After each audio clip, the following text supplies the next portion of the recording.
obscure city in China generated a virus, we think they did, that ended up circling the world many times over and changing life on this planet.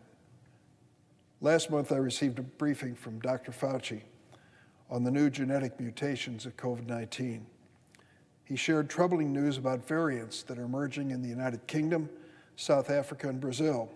Some of them may have more resistance to our current vaccines than we care to see. He warned that if we fail to stamp out the virus globally, then we will continue to see risks within our own borders. Variants of the virus could counteract the tremendous progress we've made and the progress that we're poised to make in the near future. As I said at the outset, viruses don't recognize borders. Crushing the virus in other countries is a strategic investment in our own national safety and security. President Biden understands this. He's serious about addressing the virus first in America and then around the world. He has set us on a pace to vaccinate all eligible Americans over the course of next several months. And let me urge those who are hesitant or skeptical as to whether it's the right thing to do it, please, for yourself, for those you love, and for this nation. President Biden wisely halted President Trump's withdrawal from the World Health Organization. He joined the global COVAX vaccine effort, and he allocated significant funding toward global vaccination efforts, funding that is expanded under the American Rescue Plan, which we passed just a few weeks ago here in the Senate. Secretary of Treasury Janet Yellen recently announced that the United States will support the issuance of special drawing rights, a type of IMF foreign exchange reserve that can help poor countries buy vaccines and weather the economic fallout from the pandemic, a welcome move that I encouraged and was a co-author of with Senator Sanders and Congressman Chuy Garcia. Just last week, the President announced a partnership with key allies in the Pacific region to provide at least 1 billion COVID vaccines to countries in Asia. This is prescient global leadership, long overdue. The President's actions will save lives here at home and abroad, and these investments will fuel a global economic recovery, which we all want to see. To understand why a global strategy is called for, look at history. Some of you who are witnessing this statement on the floor at home may be old enough to have a distinct circular scar on your upper arm. Maybe you've seen it on the arms of a parent or grandparent. That mark is a relic from one of the world's greatest public health victories, the eradication of the deadly smallpox virus. The fact that so few people living today remember the death and misery caused by that disease is a testament to global public health strategy that stopped it. Smallpox was one of the most devastating diseases to afflict mankind. It is estimated to have killed up to 300 million people in the 20th century, 500 million people in the last 100 years. In 1967, the World Health Organization launched an historic international effort to eradicate it. It was one of the most successful public health initiatives in human history. Next month marks the 41st anniversary of that historic achievement. In the years since, America has led similar global efforts to stamp out diseases like polio and Ebola. If we follow in these footsteps, historians will one day add COVID to the top of that list of historic achievements. Pursuing a global strategy is the most effective way, maybe the only way, to accelerate vaccine production and distribution in every corner of the world. By sharing our wealth of knowledge and resources with the world, we reap life-saving benefits, not just around the world, but right here at home. We all know public health is bigger than partisanship and always has been. In the 2000s, for example, I called on then President Bush to help stem the scourge of AIDS around the world through the historic PEPFAR program. At the time, many of my Republican friends in the Senate supported it. I hope and expect that they'll do the same when it comes to addressing the global effort against COVID-19. The moment calls for nothing less. Public health experts understand that President Biden understands. I know we here in Congress understand that we can end the threat of COVID once and for all. It's within our power. I ask consent, Mr. President, that the next statement I make be put in a separate part of the record. Without objection. Mr. President, let me start this statement by saying I'm a fan of the U.S. Postal Service. I have been throughout my life. I believe the men and women who make the Postal Service work do a great service to this country and distinguish us from many countries in the world which don't have anything near our service or reliability in delivering the mail. Having said that, and believe it to my inner being, the Postal Service needs to take a hard look at what's going on within their ranks today. Last month, the U.S. Postal Service Great Lakes area sent out a postal equivalent of an SOS. It put out a call to mail carriers in 5 surrounding states asking for letter carriers to come to my state of Illinois and help deliver a huge backlog of undelivered packages and envelopes. It pleaded for mail carriers in the 5 collar counties surrounding Chicago to help deliver Chicago's mail on Sundays.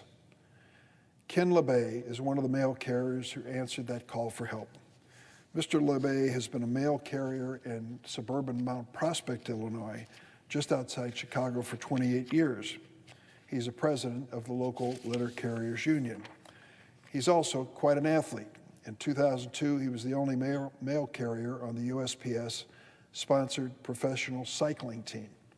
He volunteered for the last Sunday in February. He figured he had the knowledge and endurance to help reduce the mail backlogs that had plagued the Postal Service in Chicago. What he discovered, he said, stunned him. At every home he delivered to, he stuffed 20 to 30 pieces of mail in the mailbox. He worked 12 hours on that Sunday from 6 a.m. to 6 p.m., sunup to sundown, without a break even for lunch. Still, he couldn't complete the assigned workload. The sheer volume of backlog mail was too great. Inside the local post office, Ken said, he found packages stacked everywhere. Some appeared to have been there for a month or more. The entire situation looked, in his words, like an episode of Extreme Hoarders, a crisis.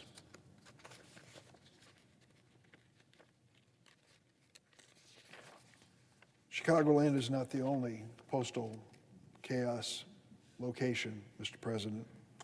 Nearly 9 months after a new Postmaster General unveiled his surprise reorganization plan, Postal Service in much of the nation is erratic.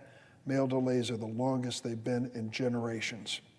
According to the Postal Service's own numbers, the agency's delivery times have shrunk to historic lows since the new Postmaster General, Louis DeJoy, took over last June. At the end of December, the agency had an on-time rate of 38% for non-local mail. What was it 1 year earlier? 92%. 92% on-time rate descended to 38% under Postmaster General DeJoy. Before Louis DeJoy took over, 91% of Postal Service customers gave USPS high marks, one of the highest approval ratings of any government agency. Today, postal customers across America, certainly in my state of Illinois, wait anxiously for important checks and bills that arrive weeks late, if at all. They check tracking websites to search for delayed packages, only to read that the package is, quote, out for delivery. In some neighborhoods in Chicago, residents have given up hope of receiving mail at home. They stand in line for hours at the local post office to try to retrieve their mail themselves. Often, even that doesn't work. Tracy Otis is one of those people. One day last month, she was one of 40 customers, 40, waiting in line at the Postal Service station in the Gresham neighborhood on the south side of Chicago. Miss Otis hadn't had regular mail delivery since Christmas. She waited in line for hours, hoping to retrieve a package of diabetic test strips before her current supply ran out. She told a Chicago Sun-Times reporter that she would volunteer to sort the mail if it would help. She went home empty-handed that day, still not sure where her package was or when, if ever, she might see it. Last month, my staff in Chicago estimated there might be 300 pieces of mail sitting undelivered in 4 Chicago postal facilities. We based that estimate on the number of complaints we'd received in our office. Soon after that, the Postal Inspector General released a report that showed we were wrong. There weren't 300 letters in postal limbo in these facilities. There were 19,000 undelivered pieces of mail in those 4 facilities. Since then, in my state, the chaos has stretched way beyond Chicago. We hear from all over the state: Springfield, Champaign-Urbana, Belleville, East St. Louis, Quincy, Peoria, the Quad Cities, and Rockford. These days in Illinois and across America, we're seeing real hardship for tens of millions of Americans waiting for mail delivery. Patients and pharmacists complain about late medication. People are getting dinged for late mortgage and utility payments and forced to pay late fees. Insurance policies are being canceled because of late payments. Small business owners are forced to wait weeks or months for payments. Others are flooded with calls and emails from customers wondering where their packages are, a good way to lose business. Who is Louis DeJoy, the mastermind of this mess? Did he come through the ranks of the Postal Service like 4 Postmaster Generals before him? No. His qualifications? He's a former logistics executive who donated millions of dollars to Donald Trump and the Republicans. No experience working at the Postal Service before Donald Trump tapped him to head this agency last June. 1 month later, in the middle of a pandemic that turned postal deliveries into a lifeline for many, Mr. DeJoy unveiled a radical plan to reorganize the Postal Service after only 1 month in the job and no experience in the department. He slashed overtime hours, prohibited late and extra mail delivery trips, and set stricter delivery schedules. In August, with no public explanation, the Postal Service began removing mail sorting machines from postal facilities around the country, reducing their ability to process mail. Amazingly, the Postal Service Inspector General determined that the changes were ordered with no analysis and no understanding of how they might affect the timeliness of mail delivery. A federal lawsuit forced the agency to put the changes on hold until after the election. On February 6, Mr. DeJoy was quoted in the Washington Post saying that his new plan for reorganizing the Postal Service would be ready for public release, quote, as early as next week. He said that on February 6. We're still waiting for it. Waiting for the DeJoy plan to shape up the Postal Service. It's like waiting for a lost package.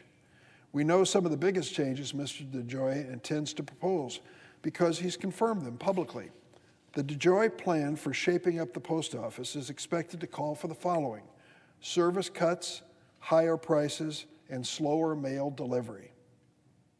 If that sounds like a winning combination to you, I have some vintage computers to sell to your business.